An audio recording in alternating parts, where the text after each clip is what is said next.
데살로니가 후서 1장 3절부터 10절까지 한 절씩 우리 교독하도록 하겠습니다.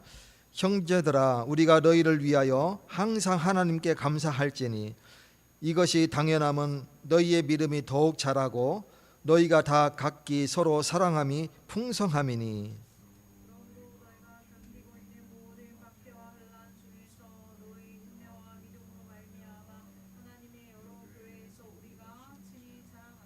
이는 하나님의 공의로운 심판의 표요 너희로 하여금 하나님 나라에 합당한 자로 여김을 받게 하려 함이니 그 나라를 위하여 너희가 또한 고난을 받느니라. 환난을 받는 너희에게는 우리와 함께 안식으로 갚으시는 것이 하나님의 공이시니 주 예수께서 자기의 능력의 천사들과 함께 하늘로부터 불꽃 가운데 나타나실 때에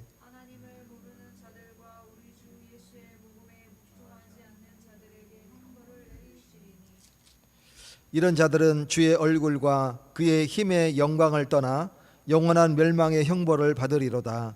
그날에 그가 강림하사 그들에게 영광을 받으시고 모든 믿는 자들에게 놀랍게 여김을 얻으시리니 이는 우리의 증거가 너희에게 미뤄졌습니다. 아멘. 큰 은혜 받으시는 날 되시기를 축원드립니다. 지금 데살로니가 교회에 일어난 일들이죠. 어떤 일이 데살로니가에 있었냐면 유대인들이 이 복음 전하는 것을 강한 반대를 했어요. 얼마만큼 강한 반대를 했냐면 군중을 선동을 했어요. 그래서 교회가 복음을 전하지 못하도록, 그리고 또 모여서 예배드리는 것을 강하게 반대했죠. 예수 믿는 것 자체를 부정했어요. 또 야손의 집을 습격하기도 했어요. 뿐만 아니라 바울과 실라를 잡으려고 막 이렇게 했죠.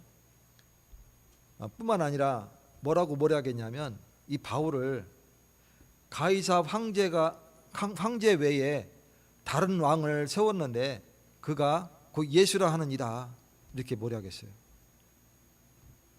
그래서 그렇게 모략해서 이제 관청에 고발하는 그런 일들이 있었죠.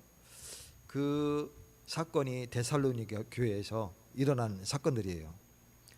그런 환난과 핍박이 있었는데 굉장한 일이잖아요, 그죠? 우리 옛사람 교회가 정말 예수 이름으로 모여서 예배드리면서 지역에 복음 전하기를 기도하고 있는데 주변에 어떤 사람들이 이 이단 교회다 모략을 해서 예수를 믿지 말게 해야 된다 막 이렇게 해가지고 막 핍박하기 시작했어요. 온 동네 사람들 막 선동해가지고 교회 문 들어가면 막 얼굴 들지 못할 정도로 뭐 그런 상황이 된 거죠. 그러려면 신앙생활 할 수 있을까요? 많은 사람이 떠나겠죠. 지금 데살로니가 교회가 그와 같은 상황이 있었어요. 그 정도가 아니고 지금 야손의 집에 막 쳐들어갔다니까요.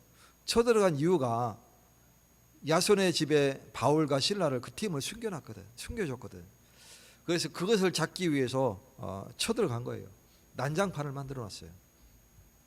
더더군다나 모략해서 바울을 관청에 고소를 했어요. 이럴 정도로 유대인들의 강한 반대가 일어났던 지역이 데살로니가 지역입니다. 데살로니가 지역은 항구 도시지만 내륙 깊숙이 면한 지역에 이렇게 깊숙이 바다가 이렇게 깊숙이 들어간 지역에 있었기 때문에 거기가 로마까지 향하는 지금으로 치면 고속도로죠. 이 로마 이 도로가 거기 쭉 났던 교통의 요충지였었어요. 그렇기 때문에 바다에서 면에서 내륙으로 확 퍼질 수 있는 아주 중요한 도시죠. 그래서 고린도 지역보다 오히려 도시가 더 컸던 그런 지역이 바로 데살로니가 있었어요. 굉장히 중요한 도시죠. 물론 이제 바다를 봤을 때는 고린도 지역이 더 중요하지만 내륙을 봤을 때는 데살로니가 더 중요하죠. 그래서 마게도냐의 수도격이다 할 수 있는 도시가 바로 데살로니가예요. 거기에 일어났던 이 핍박, 그 가운데 이 데살로니가 교회 성도들이 얼마만큼 믿음이 대단하냐면 3절에, 오늘 본문 3절에 보면 형제들아 우리가 너희를 위하여 항상 하나님께 감사한다 그랬어요. 그러면서 이것이 당연하면 너희의 믿음이 더욱 자라고 너희가 다 각기 서로 사랑함이 풍성하다. 그러면서 4절에 보면 이들은 5절에 보면 이들의 하나님의 공의로 심판의 표다 이렇게 받게 된 거죠. 그래서 마지막 때에 재림오실 그때에 구원 얻는 하나님의 심판의 표다 이렇게, 하나님의 공의의 표다 이렇게 얘기할 정도로 믿음과 사랑이 대단했던 교회에 있었어요. 그래서 하나님께서 그들 가운데 이루어 가시는 믿음과 또 사랑과 소망을 보았기 때문에 바울은 핍박 가운데서도 오히려 먼저 그들을 위로하는 게 아니라 그들을 보면서 더욱 감사했어요. 감사하는 내용을 편지로 적고 있는 겁니다. 지금 첫 부분이잖아요, 그죠? 3절이니까. 그래서 먼저 하나님께 감사한다. 왜? 이유가 이제 믿음과 사랑과 또 미래에 하나님의 공의로 표를 얻을 그것을 보고 내가 감사한다. 이렇게 바울은 편지 내용을 적어 봅니다. 오늘 바울이 무엇 때문에 감사했는지 그 내용을 우리가 살펴보면서 우리 믿음의 성도들은 그러면 어떤 삶을 살아야 되는지 우리가 다시 한번 되짚어보는 그런 시간을 갖도록 하겠습니다. 첫 번째로 믿음이 더욱 자라는 것을 바울이 데살로니가 교회를 보면서 감사했어요. 어려움이 오는데 보통 어려움이 오면 보통 사람들은 많이 떠나게 되죠. 저도 그런 경우를 봤어요. 제가 신앙생활 처음 시작했던 그 교회의 지교회로 안산에 교회당이 세워지게 됐는데 처음에 그 교회당을 부여를 했는데 리모델링을 해야 돼. 그래서 그 기간이 몇 개월 걸렸어요. 그래서 그 기간 동안에 태권 도장이 빌린 건 아니죠. 그 태권 도장의 관장님이 성도예요, 같이. 그래서 거기에 새벽 예배하고 수요 예배하고 주일 예배를 거기서 같이 야간에 이렇게 새벽에 드렸던 거예요. 주일날은 쉬니까. 그래 했는데 그때까지 굉장히 은혜 들었어요. 그리고 이제 여름이 딱 돼서 기간이 돼서 이제 다 끝나고 리모델링 끝나고 이제 그 교회 본당에 딱 들어갔는데 너무나 좋았어요. 교회당도 막 크고 그리고 막 너무나 좋았는데 뭐 의자도 다 새 거고 뭐 벽도 뭐 할 거 없이 다 새롭게 다 세단장하고 시작하는데 근데 어느 순간부터 교회가 갈등하고 싸우면서 지역에서 왔던 분들이 하나씩 떠나는 것을 보고 가슴이 아팠던 그런 기억이 있습니다. 믿음 환란이 오면 보통 성도들은 떠나게 돼요.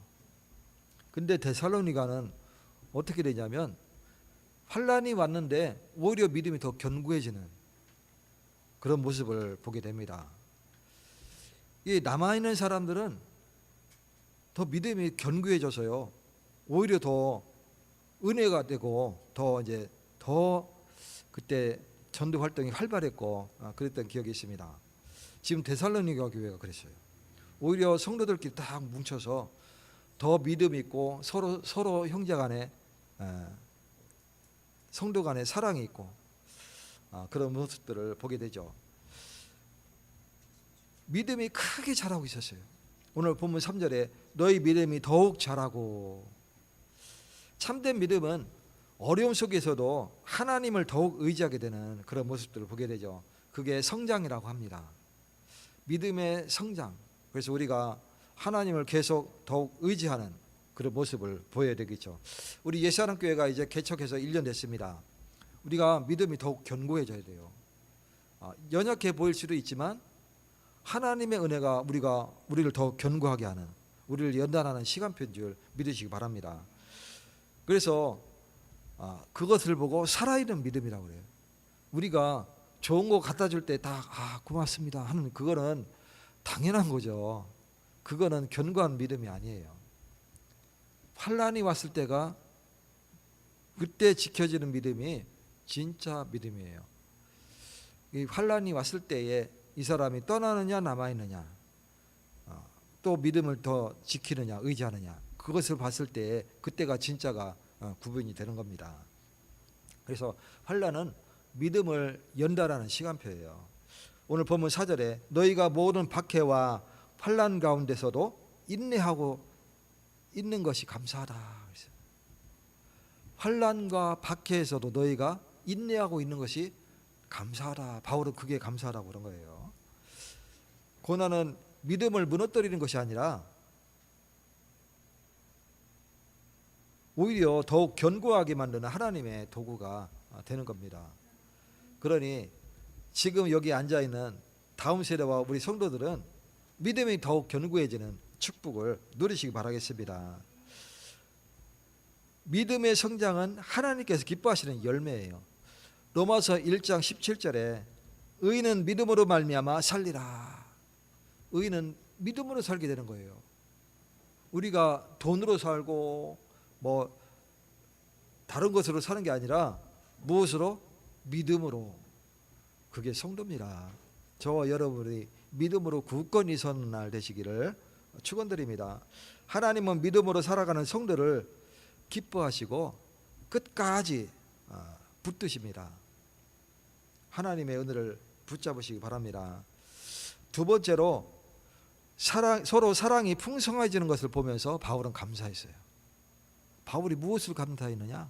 이 데살로니가를 보면서 환난이 왔는데도 성도 간에 서로 사랑이 풍성해지는 걸 보면서 감사했어요. 이 모든 성도의 사랑이 더욱 풍성해졌죠. 오늘 본문 3절에 뒤편에 보면 너희가 다 각기 서로 사랑함이 풍성함으로, 이 바울의 말씀이죠. 그래서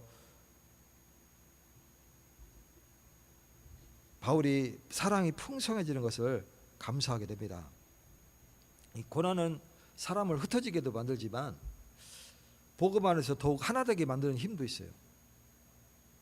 하나님이 원하시는 것은, 고난을 주시는 것은 이 고난도 다 하나님 허락하시기 때문에 주신 거예요. 하나님 허락하시지 아니하면 고난 없어요.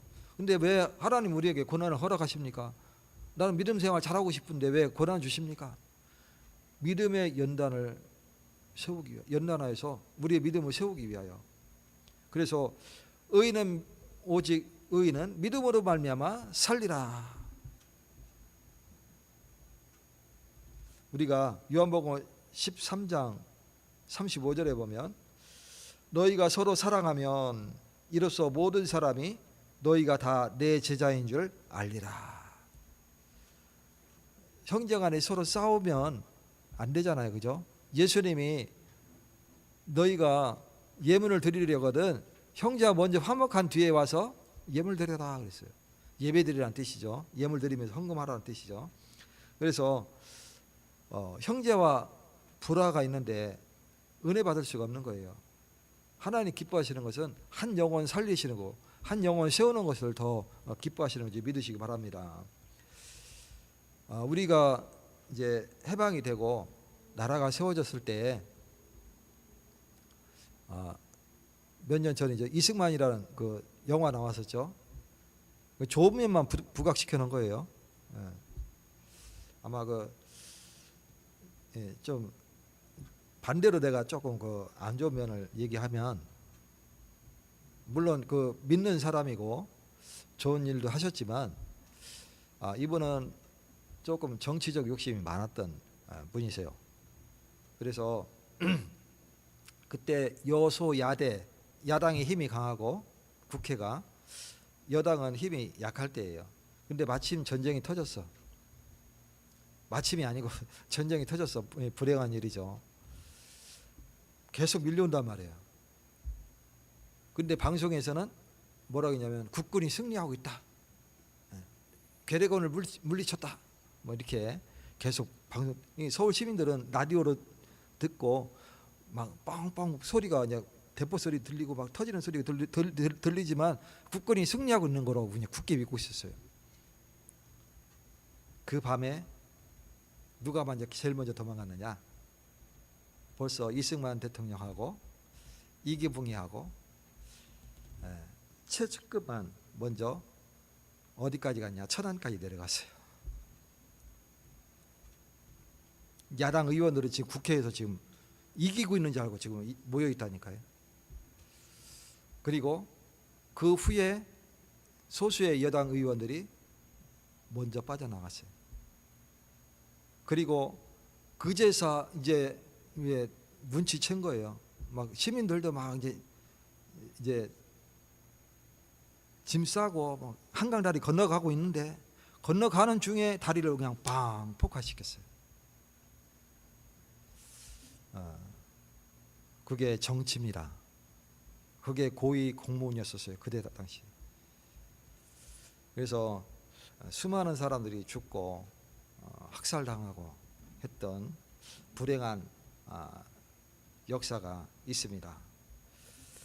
좋은 면을 부각시키면 또 좋게 보이지만 또 나쁜 면을 부각시키면 또 나쁜 사람으로 보이기도 해요.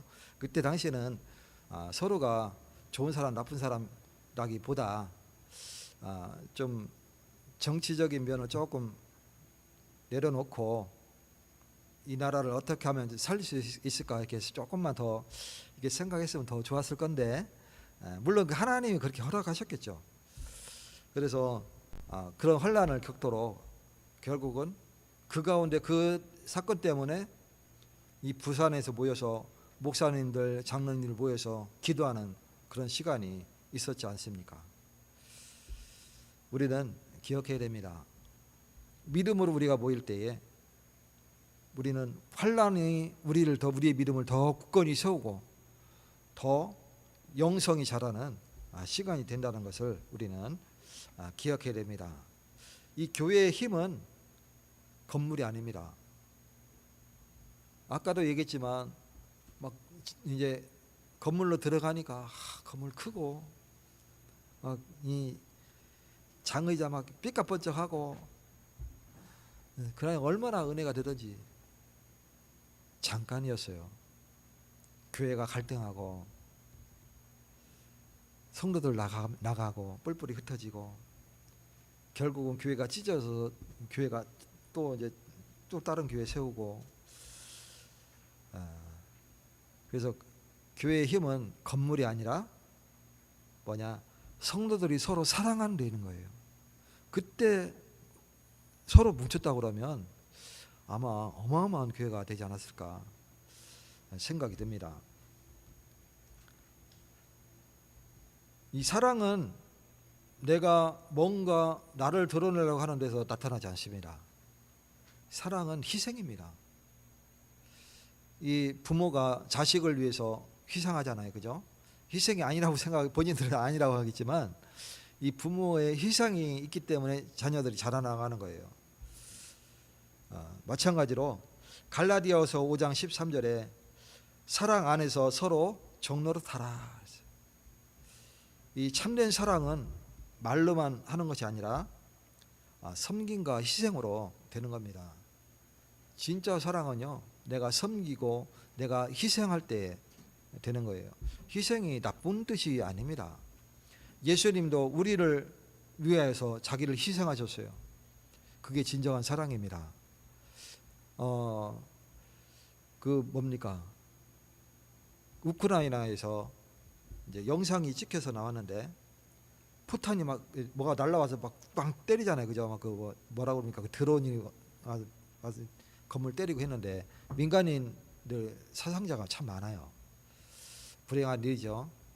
근데 평화로운 이 도시에 뭐가 윙 날아 빵 터지는데 사람들이 막 쓰러지기 시작하는 거예요. 근데 딸아이하고 엄마가 이렇게 있는데 엄마는 딸을 보듬고 안고 막 보호하는 거예요. 자기가 이제 차라리 이제 그 맞더라도 보호하는 모습을 봤어요. 아, 이게 부모구나. 아, 희생이죠. 그래서 예수님이 우리를 위하여 자기를 희생하셨듯이 이 희생은 숭고하고 거룩한 겁니다.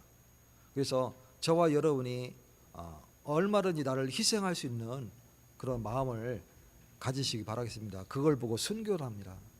순교적 신앙이라고 그래요. 참된 사랑은 그래서 섬김과 희생으로 드러나게 됩니다. 그리고 마지막으로 장차 나타날 하나님의 공의를 바라보게 돼요. 5절에 보면 하나님의 공의로운 심판의 표다 말씀하고 있어요. 하나님은 공의로 심판하시죠. 거기에 자기의 주관을 넣어서 하는 게 아니고 공의로 심판을 합니다. 그래서 법정에서 재판관이 재판을 할 때 이게 선고를 할 때는 공의롭게 해야 되는 거예요. 모든 사람이 치우치지 않게 모든 사람이 다 인정되도록 법에 의해서 정확하게 선고를 해야 되는 거예요. 심판을 해야 되는 겁니다. 그게 공의로운 심판이죠. 이 세상에는 의인이 고난받습니다. 너무나 안타깝지만 의인이 고난받을 때가 너무나 많죠. 또 악인이 형통하는 모습을 많이 보게 돼요. 안 그랬으면 좋겠는데 의인은 고난받고 악인은 형통해지고 그런 모습들을 많이 보게 되죠. 과거에도 그랬고 지금도 그랬고 미래에도 그렇게 그런 일들이 계속 일어나게 될 거죠. 그러나 그게 언제 심판을 받게 되느냐? 예수님 재림 오실 때. 우리는 이 생에 지나가는 것은 잠깐이에요. 그거 억울해하지 마시기 바랍니다. 그 보상은 언제 받느냐? 우리가 이제 심판 때에 다 보상받게 되는 거예요. 하나님은 반드시 공의롭게 심판하십니다. 그리고 성도에게는 그 믿음 안에서 우리에게 안식을 주시는 거예요. 오늘 본문 7절에 보면 환난을 받는 너희에게는 우리와 함께 안식으로 갚으시는 것이다 말씀하고 있어요. 현재의 고난은 영원하지 않습니다. 영원이라는 것은 말 그대로 영원이잖아요, 그죠? 미래에도 오늘, 과거에도 오늘, 오늘도 오늘, 미래에도 오늘, 영원한 거예요. 계속 오늘인 거예요. 그래서 그때는 우리가 고난도 없고 핍박도 없고 고통도 없고 슬픔도 없고 오직 기쁨만 있고 하나님만 섬기면서 기쁨만 있는, 즐거움만 있는 그런 때가 오게 됩니다. 주님께서는 다시 오셔서 성도들에게 영원한 안식을 주십니다. 안식은 다른 말로 쉼이라고 합니다. 쉼은 다른 말로 우리가 주님 안에서 평안을 누리는 거예요. 어떻게 평안을 누리냐? 하나님 안에서 하나님을 찬송하면서 예배드리면서 우리가 힘을 얻고 누리는 그런 시간이 도래하게 됩니다. 예수님은 영광 가운데 다시 오게 됩니다. 그분이 오실 때는요, 아무도 모르게 슬쩍 오시는 게 아니에요. 추림 때 오실 때는 이 뭡니까? 목수의 아들로 오셨지만 재림 오실 때는 만민들이 다 알게끔, 우리가 모르는 어느 사이에 와가지고 뭐 이렇게 하는 거는 다 이단이에요. 예수님 오실 때는 여기서도 알고 미국에서도 알고 아프리카에서도 알고 오는데 어떻게 오신다고요? 구름 타고 하늘에서 오세요. 그거를 다 알게 돼요. 어떻게 여기서도 알고 저기서도 압니까? 그때는 다 알게 된다니까요. 그걸 두 눈 뜨고 인터넷에 다 있기 때문에 보게 된다, 그 뜻이 아니에요. 여기서도 보고 지구 반대편에서도 보고 똑같이 보게 되는 거예요. 그게 불가능한데 하나님은 가능하게 하세요. 그래서 그 날에 강림하사 오늘 본문 10절에 그의 성도들에게 영광을 받으시고, 주님의 재림은 성도에게는 영광과 기쁨의 날이지만 믿지 않는 자들에게는 심판의 날이죠. 우리는 오히려 영광과 기쁨의 날입니다. 그래서 우리는 늘 재림을 바라보면서 거룩한 삶을 살아야 됩니다. 이 목사가 요즘 계속 거룩을 강조하던데 혹시 교단이 성결교입니까? 성경의 내용을 이야기하고 있습니다. 결론적으로 바울은 핍박 가운데 있는 데살로니가 교회를 보면서 낙심하지 않았어요. 그는 오히려 기뻐하고 감사했어요. 왜? 그들이 자라는 믿음을 보니까 감사하다. 또 성도 간에 서로 사랑하는 모습을 보니 감사하다. 또 재림의 소망을 보니 감사하다. 이게 바울의 감사의 내용이었어요. 이 감사의 조건을 세상에서 찾은 게 아니라, 세상에서 보면 핍박도 오고 유대인의 박해가 오고 또 고소했으니 또 로마의 박해가 또 오고 난리가 아니지만, 이 바울은 이 세상의 모습을 보면서 기쁨을 찾은 게 아니라 뭐에서 찾았다고요? 바로 믿음과 사랑과 소망을 보면서 하나님께서 우리 안에서 이루어 가시는 그 은혜를 보면서 감사했다. 오늘 우리가 삶을 살아갈 때에 우리 역시 바울처럼 하나님께 감사하는 모든 성도가 되시기를 주 예수 그리스도의 이름으로 축원드립니다. 하나님 감사드립니다. 믿음과 사랑과 소망을 가지고 하나님 앞에 설 수 있는 우리 모두가 될 수 있도록 축복되게 하여 주시옵소서. 이제 세상 모습이 아닌 하나님의 나라를 이루는 그 은혜 속에서 감사하는 우리 모든 사람 될 수 있도록 축복되게 하여 주시옵소서.